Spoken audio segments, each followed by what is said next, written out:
Hello YouTube, this is Team Neo Karibo, and I'm here bringing you today an Infernoid deck profile. Now Infernoids I've actually had since basically they came out. I've stuck with the deck. I really like the deck and I think that it is still really strong before Raging Tempest. So I thought I would give you guys a pre-Raging Tempest deck profile before Raging Tempest, and then after I'll do a lawn mowing 60 card Void Madness deck, just because it's going to be a tier deck. Finally, it's awesome instead of a rogue deck. Sorry, I keep dropping Decatron. Anyway, let's dive right into the profile. You run 5 ones, 3 are your Decatron. This guy's basically your tutor. You normal summon or special summon him, and he sends an Infernoid. It gains the levels and the effects forever. And he's a tuner, so you can make Omega really easy with him. Your next one is 2 Premius. Premius is really nice because he can target set cards and spin them back to the deck without the opponent being able to chain them. Which is basically a Night Beam. Except for Night Beam destroys, this guy puts it back in the deck. And plus he's a name. He'll get rid of your opponent's back row before you summon your big monsters, so you don't waste as many resources because he only takes 1. On to your 2s, you're running 2 Entra. This guy's nice because he targets face-ups like Dante and stuff like that you don't want going in the graveyard. Mithrillum and stuff like that. I mean, I guess they can chain a Full Metal Pose, but not if you use Premius on Full Metal Pose. They're like, oh, that sucks. On to your 3s, you're running 3 3s because there's only a 3. Triple Harmonic. I remember at one point you ran 2, but I picked up 3 anyway, and people were like, you're stupid. But no, the 3 is now a staple.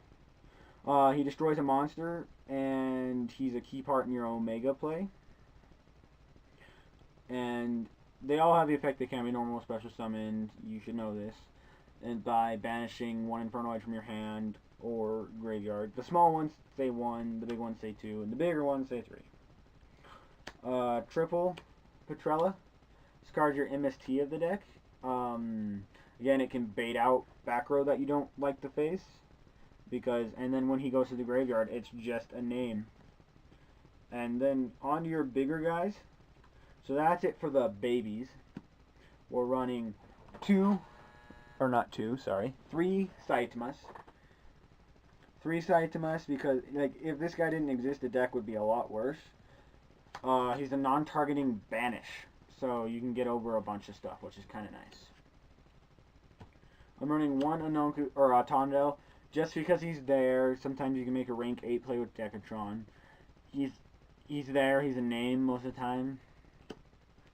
Next for the big guys, we're playing 2 Deviati. This guy is a heavy storm of the deck, and he negates monster effects and banishes them. He is a dark hole of the deck, and he negates spells and traps and banishes them by attributing a monster, both of them. And with this guy, essentially you're running 5 board wipes, which is really good in the Zodiac format, and in the with, you know, Toad and stuff like that. Easy to just board wipe and then go about your business. I'm running 3 Raiden because he's a good mill, and with him, Petrel, you make a good 8.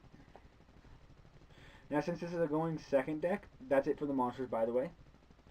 We're running triple Twin Twister because you discard Deviati and you basically get a free 2 spell and trap card destruction. There is no cost with Twin Twister in this deck because you can discard an Infernoid and it's still usable. So there's no cost with Twin Twisters in this deck. Next, you're running triple Instant Fusion because Norden plus Raiden is an instant Omega, plus other 8s if you need to. Essentially, technically, if you're running, count the extra deck monster 2, you're going with 6 board wipes in the deck. 2 Charger Light Brigade to get your Raiden, plus it's a good mill. 2 Dark Hole and a Raigeki for your 3 spell and trap board wipes. Onoku your other 2. And then Scarlight is your 6th. You can't have enough board wipes in this format. 2 Void Seers. I I actually really like this card in this build. It's definitely going to be at a 3 in the Void Madness build. It targets it's a quick play too. It targets an Infernoid, makes it unaffected by opponent's card effects for this turn, which is really nice. And then when it's in your graveyard, you can banish it to prevent the destruction by card effect by banishing it. And you can recycle it with Omega if you really want to. Burial, just to put Banish back in the graveyard so you have more resources. 1 day and Upstart so you can draw. Of course, your 1 Reasoning and your 1 Monster Gate, because these cards are just absolutely nuts in this deck. And then a 1-for-1 to get your Decatron. Because again, no cost to send a monster. That's it for the spells. I'm running 3 traps: Solemn Warning, Solemn Scolding, and Solemn Strike. This is basically, against the Pendulum deck, if you stop the Pendulum and then they're stuck for a turn, you can just OTK them next turn. Or hitting key things like, Interrupted Kaiju Slumber or anything else to get them going.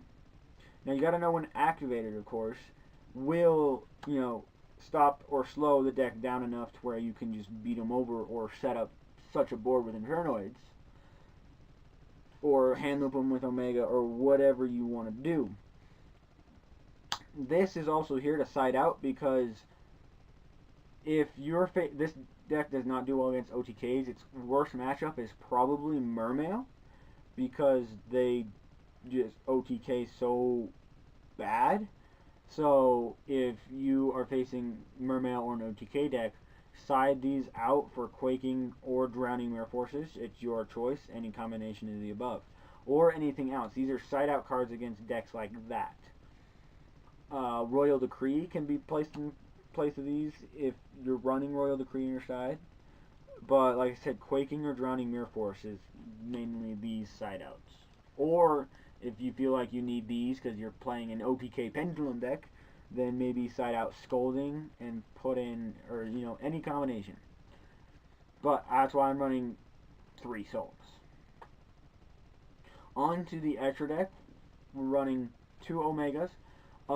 You can run 3, but you can get 2 out consistently. 3 comes up, but it's not necessary. We're not building a Dark Synchro deck. 1 Crystal Wing. It actually comes up. Now, how often you're going to have a level 7 Synchro on the field on a Decatron, that varies. It doesn't come up often enough to pick this up for the deck, but if you've got it, just throw it in there because Infernoids have a lot of extra deck space. 1 Scarlight and 1 Crimson to finish off the 8th.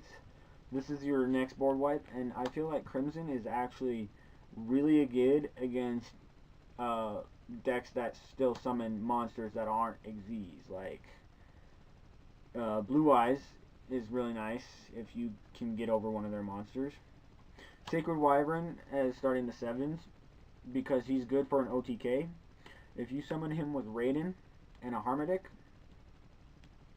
then, for example, you do that and you summon Saitama, you attack directly, or a Tondel, for example, because say they have a monster. A Tondel attacks, destroys, can attack again. This card will gain 28, basically. It gains a difference if your life points are higher, or loses if your life points are lower. So if it's a fresh game, a Tondel attack, 28, 28. This guy gains 28, so now he is at 49, plus the 28 already taken. Let's do the math. That might not actually be game.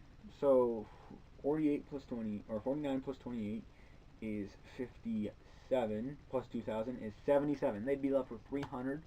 So any other bit of damage, that was kind of a bad example, but still he's good for OTKs. Black Rose Moonlight, it's good. Black Rose Dragon, because blowing up the field. Okay, so I was wrong. I apologize. You have 7 board wipes. Michael, Scrap Archfiend, and Gaia for OTKs because you have enough space. You can run whatever you want in the extra deck. This is just what I'm running. 1 Hope and 1 Red Eyes. If you deal enough damage, like for example, with that guy or whatever, then you summon him, and they're basically done, because if they try to play through your stuff, they're going to burn themselves out unless they kaiju this. For your instant fusion targets, you're running Norden and Thousand Eyes Restrict. I like Restrict because it baits totally. It does a bunch of other things. It's good for just OTKing. You set up your board and then take one of their big monsters. I like to side Lava Golem, so if you side Lava Golem, give him Lava Golem, take Lava Golem with this, 3,000, and then your other monsters. And Norton's just an easy Omega play. So now that's it for my Infernoid deck profile pre-Raging Tempest. I hope you guys enjoyed, and I will be coming out with a post-Raging Tempest Infernoid deck profile too. Thank you for watching, and please leave a like, comment, and subscribe.